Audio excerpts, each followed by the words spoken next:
আসসালামু আলাইকুম, সবাইকে আজকে অনলাইন ক্লাসে স্বাগতম জানাচ্ছি। আমি Zahidul Islam, BBA honours accounting, assistant teacher Majerhat high school. আজকে ক্লাসটি হবে হিসাব বিজ্ঞান নবম দশম শ্রেণীর অধ্যায় 10-এর 12 নং সৃজনশীল প্রশ্নের সমাধান। প্রিয় শিক্ষার্থীরা, এটাই হচ্ছে এই অধ্যায় 10-এর সর্বশেষ অনলাইন ক্লাস। ওকে প্রিয় শিক্ষার্থীরা, আমাদের প্রশ্নটা আমাদের সামনে আসছে। এখন আমরা এই প্রশ্নটি একটু দেখে নিই। এই 12 নম্বর, খাদিজা অ্যান্ড কোম্পানির 31 ডিসেম্বর 2017 তারিখে দেওয়ানিটি নিম্নরূপ। ওকে, হিসাবের নাম ডেবিট টাকা, ক্রেডিট টাকা, খুঁটিনাটি পৃষ্ঠাগুলো দেওয়া আছে, এগুলো তো আমরা সব অঙ্কের মধ্যে দেওয়া থাকে দেওয়ানিটা। প্রারম্ভিক মজুত পণ্য 15,000 টাকা, ক্রয় 40,000 টাকা, বিক্রয় 1,05,000, বেতন 5,000 টাকা, ফেরত 3,050, 1,750 টাকা। প্রিয় শিক্ষার্থী, এখানে 3,050 টাকা ডেবিটে, এটাই হচ্ছে বিক্রয় ফেরত। আর 1,750 টাকা হচ্ছে ক্রয় ফেরত, কারণ ক্রয় যদি ডেবিট হয় ক্রয় ফেরত কি হবে, ক্রেডিট হবে। আর বিক্রয় যদি ক্রেডিট হয় বিক্রয় ফেরত ডেবিট হবে। ওকে, বিমা প্রিমিয়াম আছে 750 টাকা, ডাকুতার খরচ আছে 1,300 টাকা, পরিবহন খরচ আছে 2,500 টাকা, বিজ্ঞাপন খরচ আছে 2,750 টাকা। বার্তা প্রাপ্তি এটা 1,000 টাকা। এরপর আছে কুরিং ও সন্দেহজনক দেনা সঞ্চিতি দেওয়া আছে কত, 2,000, অর্থাৎ 600 টাকা। ওকে, এরপর দেওয়া আছে বিবিধ দেনাদার 40,000 টাকা। মোট আমেদের উত্তর হচ্ছে 1,10,350 টাকা। ওকে, এবার আমরা সমন্বয়গুলো একটু পড়ি। সমন্বয়ে বলা হচ্ছে যে সমাপনী মজুত পণ্য 12,200 টাকা। ওকে, প্রিয় শিক্ষার্থী, এটা 12,200 হবে না, এটা 12,300 হবে। ওকে, আমার একটু ভুল হয়েছে এখানে। তারপর মোট 2 নম্বরে বলা হয়েছে পণ্য ক্রয় 2,000 টাকা হিসাবভুক্ত হয়নি। খাদিজা অ্যান্ড কোম্পানির এই 1,000 টাকায় পণ্য উত্তোলন করেছে যা হিসাবভুক্ত হয়নি। এটা মালিকানা সত্ত্বের সাথে কাজ করতে হবে, পণ্যর সাথে কাজ করতে হবে। দেনাদারের 4% হারে কুরিন ও সন্দেহজনক দেনা সঞ্চয় করতে হবে। এর মানে দেনাদার থেকে 4% এই কাজ করে যে টাকাটা বের হবে এটা দেনাদার থেকে মাইনাস করতে হবে। এরপর আবার 2% হারে বার্তা সঞ্চয়টি মাইনাস করতে হবে, অর্থাৎ -4% মাইনাস করার পর আবার 2% মাইনাস করতে হবে বের করে। প্রিয় শিক্ষার্থীরা, 5 নাম্বার সমন্বয়ে দেওয়া আছে বিজ্ঞাপন খরচ 5 বছরের জন্য। ওকে, তো বিজ্ঞাপন খরচ এখানে মিলে দেওয়া আছে 2,750 টাকা। ওকে, তোমরা দেখতে পাচ্ছ এই 2,750-কে 5 দিয়ে ভাগ করে 1 দিয়ে গুণ করলে 1 বছর টাকা বের হবে। 1 বছর টাকাটা যখন আমরা বের করব এটাই হচ্ছে পরিচালন ব্যয়ের মধ্যে লিখবো। আর 4 বছর টাকাটা আমরা লিখবো অর্থাৎ কিসের মধ্যে, এই বিলম্বিত বিজ্ঞাপনের মধ্যে গিয়ে আমাদেরকে লিখে দিতে হবে। ওকে, এরপর আমাদের প্রশ্নটা হচ্ছে কি, নেট দানাদারের পরিমাণ বের করতে বলছে। উপযুক্ত তথ্য হলকে যথাযথ ছকে খাদিজান কোম্পানির মোট মুনাফার অঙ্ক বের করতে বলছে। আর এরপরটা হচ্ছে বছর শেষে খাদিজান কোম্পানির মোট মুনাফা 57,500 টাকা ধরে বিশদের বিবরণী প্রস্তুত করতে বলছে। প্রিয় শিক্ষার্থী, আমরা এখন ক অঙ্কটা দেখবো। প্রিয় শিক্ষার্থীরা, এরপর আমরা দেখতে পাচ্ছি নেট দানাদারের পরিমাণ নির্ণয় করতে বলছে। ক নাম্বারে নেট দানাদার বের করতে হলে বিবরণ, বিস্তারিত টাকা, পরিমাণ টাকা, এই বক্সটা বানাতে হবে। দানাদার আছে কত, প্রিয় শিক্ষার্থীরা তোমরা দেখতে পাচ্ছ দানাদার হচ্ছে এখানে 40,000 টাকা। ওকে, আমরা 40,000 টাকাটা লিখবো। তার থেকে সমন্বয় 4 নাম্বারে যে কতটা বলছে, দানাদারের উপর 4% হারে কুরিন ও সন্দেহজনক দানা সঞ্চয় করতে হবে। এই আমরা 40,000-কে 4 দিয়ে গুণ করে 100 দিয়ে ভাগ করলে 1,600 টাকা বের হবে। এটা আমরা 40 থেকে মাইনাস করবো, অর্থাৎ 40,000 টাকা থেকে মাইনাস করলে আর 38,400 টাকা থাকবে আমাদের। ওকে, এরপর কি বলছে দেখো, এবং 2% হারে বার্তা সঞ্চয় রাখা প্রয়োজন। এর মানে এখান থেকে আবার 2%, যেটা 38,400 টাকা থাকবে ওখান থেকে আবার 2% বের হবে কত, 768 টাকা মাইনাস করতে হবে। মাইনাস করার পর আমরা আমাদের সর্বশেষ উত্তর থাকে 37,662 টাকা, যেটা হচ্ছে নেট দানাদারের পরিমাণ।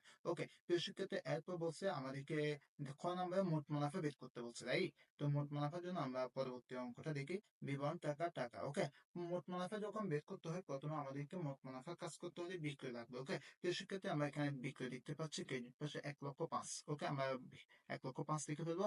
বিক্রয় থেকে অবশ্যই বিক্রয় ফেরত মাইনাস করতে হবে। বিক্রয় ফেরত থাকবে ডেবিটে, কারণ বিক্রয় আছে কি ক্রেডিটে, তাহলে বিক্রয় ফেরত হবে ডেবিটে। তো বিক্রয় ফেরত এখানে দেখো 3,050 টাকা, এটাই হচ্ছে বিক্রয় ফেরত। এটা আমরা মাইনাস করবো, মাইনাস করার পর 1,01,950 টাকা থাকবে, এটার নাম হচ্ছে নেট বিক্রয়। ওকে, এরপর আমরা পরবর্তী ধাপ হচ্ছে বিক্রিত পণ্যের ব্যয়। এরপর আমরা বিক্রিত পণ্যের ব্যয় কাজটা করে মাইনাস করলে মোট মুনাফা পেয়ে যাবো। ওকে, এখন বিক্রিত পণ্যের ব্যয় কাজটা আমরা করার জন্য প্রথমে আমাদেরকে প্রারম্ভিক মজুত পণ্য লিখতে হবে। প্রারম্ভিক মজুত পণ্য কোথায় দেওয়া আছে, আমাদের প্রথমে দেওয়া আছে 15,000 টাকা। আমরা সেখান থেকে দেখে দেখে 15,000 টাকা মিডল বক্সে লিখবো। ওকে, এরপর আছে বেতন। সরি, এই ক্রয় হবে। ওকে, ক্রয় আছে কত? 40,000 টাকা। ক্রয়টা আমরা প্রথম বক্সে লিখবো। তারপর এখানে যে বলছে ফেরত, বলছে কত? 1,750 টাকা। তোমরা জানো বিক্রয় থেকে যখন বিক্রয় ফেরত মাইনাস হয়েছে, তাহলে ক্রয় থেকে অবশ্যই ক্রয় ফেরত মাইনাস করতে হবে। তো ক্রয় আছে কত? 40,000 টাকা।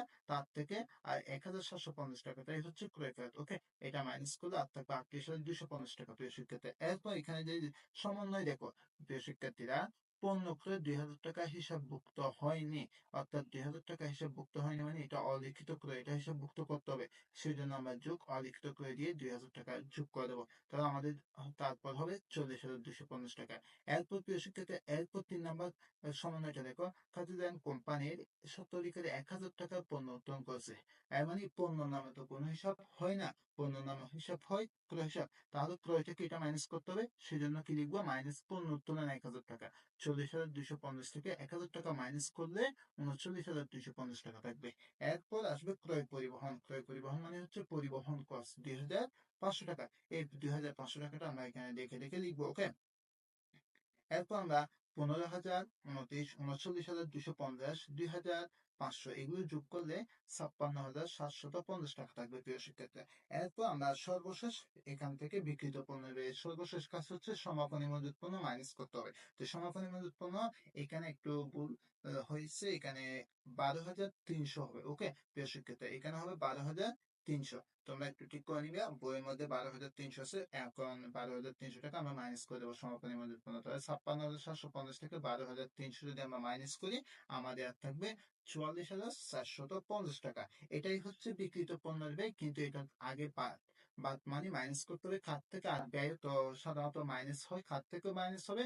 এইটার থেকে 1,01,950 থেকে, এটার নাম হচ্ছে নেট বিক্রয়। এই নেট বিক্রয় থেকে বিক্রিত পণ্যের ব্যয়ের টাকাটা যখন আমরা মাইনাস করব, আমাদের মোট মুনাফা হবে 57,500 টাকা। তাহলে প্রিয় শিক্ষার্থী, আমরা মোট মুনাফা পেয়েছি কত? 57,500 টাকা।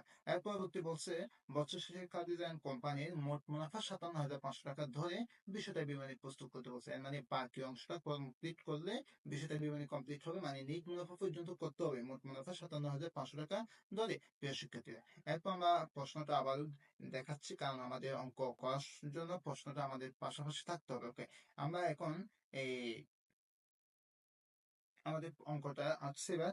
এইখানে যে মোট মুনাফা প্রশ্নে প্রদত্ত কত? 57,000 কত? 500 টাকা। এটা কিন্তু প্রশ্নের মধ্যে দেওয়া আছে। মোট মুনাফা 57,500 টাকা ধরে বিষয়টা বের হবে। বিষয়টা বের হবে মানে নেট মুনাফা পর্যন্ত করতে হবে এখন।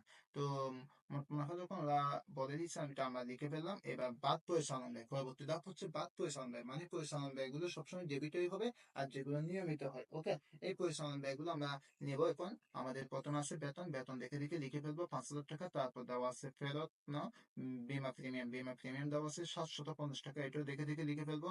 এরপর দেওয়া আছে ডাকুতা 1,300 টাকা। 1,300 টাকাটা আমরা লিখে ফেললাম। এরপর তোমরা দেখতে পাচ্ছ বিজ্ঞাপন আছে 2,750 টাকা। এই 2,750 টাকা আমরা লিখবো। কিন্তু এখানে একটা কথা বলছে, বিজ্ঞাপন খরচ 5 বছরের জন্য পরিশোধ করা হবে। এর মানে প্রিয় শিক্ষার্থী, তোমাদেরকে বুঝতে হবে 2,750 টাকা কিন্তু বিজ্ঞাপন খরচ 1 বছর না, এটা 5 বছরে। তো 5 বছর দিলে এখান থেকে কিন্তু আমরা বিষয় বিবরণীতে 1 বছর দেখাবো। তো 1 বছর দেখাতে হলে আমাদেরকে বাকি 4 বছর মাইনাস করতে হবে। বাকি 4 বছরটা হচ্ছে বিলম্বিত বিজ্ঞাপন, অর্থাৎ 1 বছরের বেশি অতিরিক্ত যে টাকাটা দেওয়া থাকে বিজ্ঞাপনে, ওইটাকে বিলম্বিত বিজ্ঞাপন বলা হয়। ওকে, তো আমাদের বিজ্ঞাপন খরচ প্রথমে কত লিখবো? 2,750 টাকা লিখবো। আমরা এখানে লিখার পর বাদ বিলম্বিত। বিলম্বিত মানে 4 বছর টাকাটা মাইনাস করতে হয়েছে। 4 বছর টাকা আমরা কিভাবে মাইনাস করবো? 4 বছর টাকাটা আমরা মাইনাস করবো। 2,750 কে আমরা 5 দিয়ে কি করবো? অর্থাৎ ভাগ করে আমাদের 1 দিয়ে গুণ করতে হবে। তখন 2,750 থেকে অর্থাৎ 2,200 টাকা বের হবে। এই 2,750 থেকে 2,200 যখন আমরা মাইনাস করবো, আমাদের আর থাকবে 550 টাকা। ওকে প্রিয় শিক্ষার্থী, এটাই হচ্ছে রিয়েল বিজ্ঞাপন, অর্থাৎ 1 বছরের টাকা। আর 2,200 টাকাটাই হচ্ছে বিলম্বিত বিজ্ঞাপন।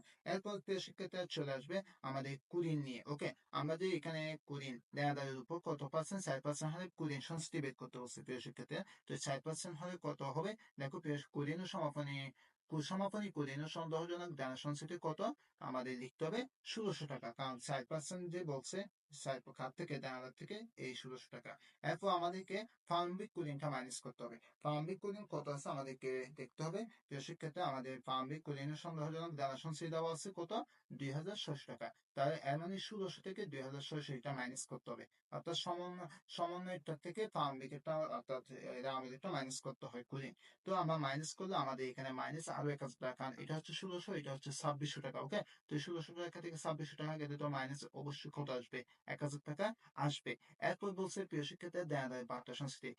দেয়াদায় বার্তা সংস্কৃতি আমরা এর আগেও বের করে নিয়েছি। কেমনে বের করেছি, দেয়াদার থেকে আগে 60% কুলিংটা মাইনাস করতে হবে, তারপর যে টাকাটা বের হবে তার উপর কিন্তু 2% বার্তা সংস্কৃতি বের করতে হবে। কিন্তু এমনি যদি তোমরা যদি 40,000 টাকা থেকে যদি 60% বের করো, 2% বের করো, তাহলে হবে না। কিন্তু আগে 40,000 থেকে এই 60% এটা মাইনাস করবা বের করে, বাকি টাকার উপর 2% কি করবা বের করে, তারপর এই টাকাটাই হবে কি, অর্থাৎ 768 টাকাটাই হচ্ছে 2% বার্তা সংস্কৃতি। ওকে, তো আমরা 5,750, 1300 আর 550, 1,000 টাকা অবশ্যই মাইনাস করতে হবে।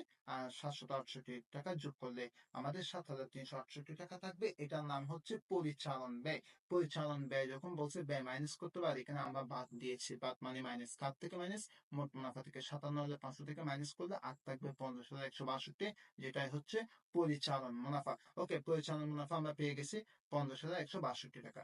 ওকে, এরপর পরিচালন মুনাফার সাথে অন্যান্য আয় যোগ করতে হয়, অন্যান্য ব্যয় কি বিয়োগ করতে হয়। প্রিয় শিক্ষার্থী, আমরা এরপর অন্যান্য আয় হচ্ছে আমাদের শুধুমাত্র বার্তা প্রাপ্তি 1,000 টাকা। আয় তো ক্রেডিট হয়, বার্তা প্রাপ্তি কত, 1,000। 1,000 টাকাটা আমরা সরাসরি লিখে দেবো। 1,000 টাকা যোগ করলে আমাদের 51,162 টাকা, নেট মুনাফা হচ্ছে 51,162 টাকা। প্রিয় শিক্ষার্থী, এখানে অন্যান্য ব্যয় নেই বিধায় আমাদেরকে বিয়োগ করতে হয় না। তো ধন্যবাদ সবাইকে, অর্থাৎ ক্লাসটি উপভোগ করার জন্য, বোঝার জন্য। আর এই যারা যারা ক্লাসগুলো বুঝছো না, আমি এই পর্যন্ত আমি 1 থেকে 12টা ক্লাস কমপ্লিট করেছি তোমাদেরকে, আমার ইউটিউব চ্যানেলে আপলোড করেছে। তোমরা এই যারা দেখো নাই তারা কিন্তু 1 থেকে 12টা ক্লাস তোমরা সিরিয়ালে মেনটেন করে দেখে নিতে পারো। ওকে, সবাইকে আজকের ক্লাসে স্বাগতম জানিয়ে, ধন্যবাদ জানিয়ে আমার ক্লাসটা আমি শেষ করতেছি। Thanks for watching.